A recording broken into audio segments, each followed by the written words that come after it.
Asa outline alo be mingala channel မှာကိုနေတယ်လိုက်ခုပြီးတော့အချောက်လန်းထားမှာဖြစ်ပါတယ်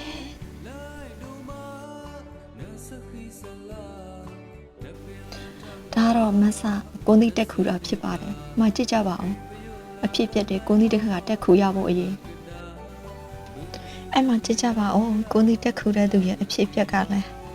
ကြည့်အောင်အောက်မှာကြည့်ရတာတော့ရင်တမတ်မတ်နဲ့ကွယ်ပြုတ်ကြမှာတချူကိုင်းမမီရဲ့နေရာတွေကြာနည်းနည်းမြင့်တဲ့နေရာတွေကြာလူနဲ့တက်ရတာပေါ့နော်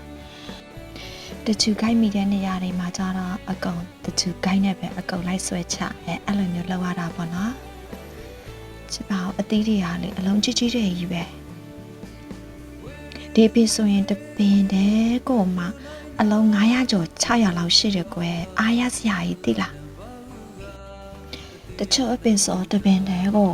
အလုံး400ကျော်900အဲ့လိုမျိုးတွေရတာများတယ်လိုက်ခူရတာအားရစရာကြီး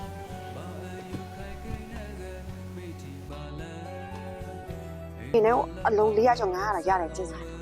အခုလိုက်ခူအောင်အများကြီးပဲမလူမရှိတော့လေခြံထဲမှာခူမဲ့သူမရှိဘူးကွယ်ပြန်ရောက်တဲ့အချိန်မှာလိုက်ခူရတယ်6လမ်းမယ်ပေါ့နော်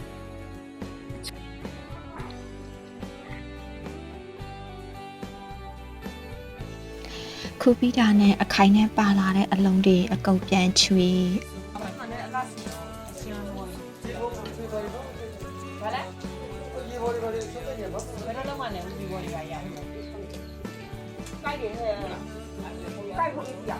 ပေါ့ရောက်နေပြန်ခွာလိုက်မယ်ဒီဟောအချောက်ဒီလေးရှုံးသွားတာငရုတ်ကလောင်အောင်ရှုံးသွားတာ